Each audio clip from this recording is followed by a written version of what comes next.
বেগম খালেদা জিয়ার লাশ কোথায় রাখা? হাসপাতালের আইসিইউর বেডে নাকি ডিপ ফ্রিজে? বিএনপির তৃণমূল সহ জনগণের ভিতরে এই প্রশ্নটি ব্যাপকভাবে গুঞ্জন যে আসলে তার বডি এখন কোথায় রাখা রয়েছে। যেহেতু সন্তান তার মাকে তার পরিবার সহ দেখতে গেল, সেখানকার একটা ছবি বা কোনো ধরনের কোনো একটু ভিডিও ক্লিপ যে গ্লাসের ফাঁকা দিয়ে আইসিইউতে তিনি রয়েছেন, তার কোনো কিছু কোনো গণমাধ্যমে না আসার কারণে এই প্রশ্নটি এখন ব্যাপকভাবে ঘুরপাক খাচ্ছে।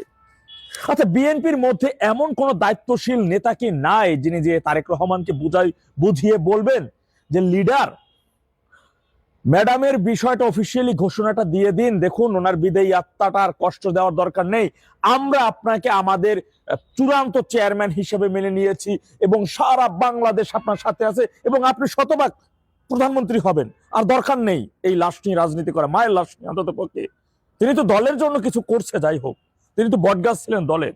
তার বিষয়টি কেন কথাগুলো বলতেছি দেখেন, লন্ডন থেকে তারেক রহমানের বিমান কখন উড্ডয়ন করবে, আকাশপথের কোন সরু পথ দিয়ে আসতেছে, তার সমস্ত লাইভ ব্রডকাস্ট আমাদের বিভিন্ন গণমাধ্যমের চ্যানেলে দেখাচ্ছে যে বিমান এখন এখানে আছে, কখন এয়ারপোর্টে এসে নামলেন, নামার পরে আবার কখন ওয়াশরুমে গেলেন, ওয়াশরুমে গিয়ে দাঁত ব্রাশ করতে গিয়ে আগে এইদিকে ঘষা দিলেন, এইদিকে ঘষা দিলেন, সকল প্রকার নিউজ আপ টু ডেট আপনারা পেয়েছেন, আপনারা জেনেছেন।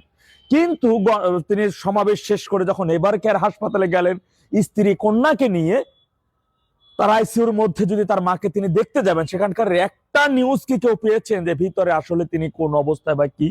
কিন্তু বিএনপির কিছু নেতারা দেখলাম যে বেগম খালেদা জিয়া হাসপাতালের বেডে শুয়ে আছেন, তারেক রহমান তার স্ত্রী এবং মেয়ে পাশে দাঁড়িয়ে তাকে দেখতেছেন, এমন এআই দিয়ে বানানো একটা ছবি তারা প্রকাশিত করছে, যেখানে লিখে দিচ্ছে যে কি আপোষহীন দেশ নেত্রী পাশে দাঁড়িয়ে আছে আগামীর রাষ্ট্রনায়ক। এমন হেডলাইন যে তারা করতেছে। এটা কেন তার এই সময় এসে, কেন তার এই ছবি?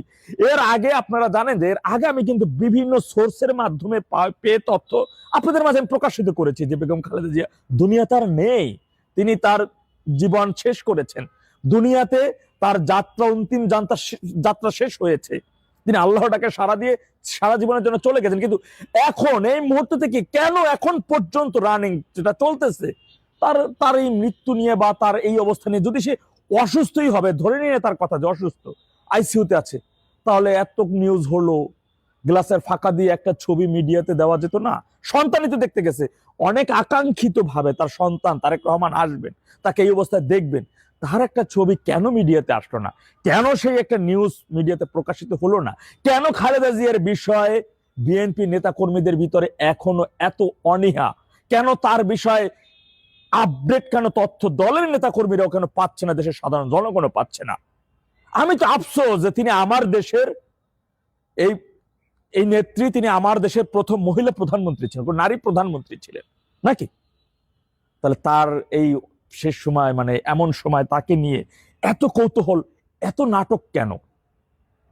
কেন তাকে, তার আত্মায় এই কষ্ট দেওয়া? এটা অমানবিক। মায়ের সাথে যদি এই অমানবিকতা চলতে থাকে, আর তো জনগণ। বিএনপি নেতা মেজর আখতারুজ্জামান তিনি ছিলেন বেগম খালেদা জিয়ার অত্যন্ত অনুসারী ব্যক্তি। তিনি যখন হাসপাতালে এসে বুঝতেই পারছেন যে বেগম খালেদা জিয়া মরে গেছে, এখন তাকে নিয়ে এই যে এসএসএফ নিয়োগ, ভিআইপি নিয়োগ, বাণিজ্য, মানে এটা হচ্ছে তাকে নিয়ে নোংরা রাজনীতি করা। এটা তিনি গণমাধ্যমের সামনে এসে বলেছেন, এবং তিনি সেটা বলার পরে বা বলার আগে তিনি বুঝতে পারছেন যে তিনি যা কিছু বলেছেন, যে মানে যতগুলো সত্য কথা তিনি বলেছেন এই দলকে নিয়ে, এতে করে যেহেতু বেগম তার নেত্রী বেগম খালেদা জিয়া মরে গেছে, আর এই দলে তার ফেরা সম্ভব হবে না, তারেক রহমান কখনো তাকে ওইভাবে ওই সম্মান দেবে না যে সম্মানটা তাকে তার বেগম খালেদা জিয়া দিছে। আর সেটা সে বুঝতে পাইরেই, এই কথাটা তিনি তার থেকে বলেই তিনি আস্তে ধীরে করে জামাতে যোগ দিয়ে দিচ্ছেন। এটা তার অন্য চারিত্রিক, এটা তার অন্য চরিত্র। সুতরাং তার ওই জামাতে যাওয়ার চরিত্র নিয়ে আবার অন্য আরেকদিন একটা ভিডিওতে বলবো। শুধু বলবো বিএনপি নেতা আখতারুজ্জামানের যে ভূমিকাটা ছিল তার এই মৃত্যুর বিষয়টি নিয়ে। কিন্তু আমি বিএনপি থাকা দায়িত্বশীল নেতাদের কাছে অনুরোধ করব, মৃত্যু আমাদের সকলের অবধারিত, মৃত্যু আমাদের নিশ্চিত হবে। কিন্তু আমরা যদি আজকে অন্য ব্যক্তির বা যার থেকে একটু হইলেও সহযোগিতা পেয়েছি, যার নুন একটু হইলেও খেয়েছি, তার বিদায় নিয়ে বা তার মৃত্যুর পরবর্তী সময় বা তার লাশ নিয়ে যদি আমরা নোংরা রাজনীতি করে থাকি, তাহলে শেষ জীবনে বা মৃত্যুর পরবর্তী সময় বা মৃত্যুর আগেও মনে হয় আল্লাহ তাআলা তো যাদের পাপ একেবারে হাঁটুর উপরে উঠে যায়, আর মাত্রা ছাড়াই যায়, এদের দুনিয়া থেকে জীবদ্দশায় এদের পাপের প্রায়শ্চিত্ত এদের ভোগ করায়, তারপরে আল্লাহ তাআলা কবরে নেয়।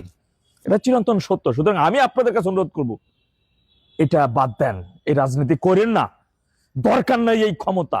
দুনিয়ায় সারা জীবন থাকবেন না, থাকবে না ওই ক্ষমতা বাহাদুরি, সাথেও কিছু যাবে না ব্যক্তিগত আমল ছাড়া।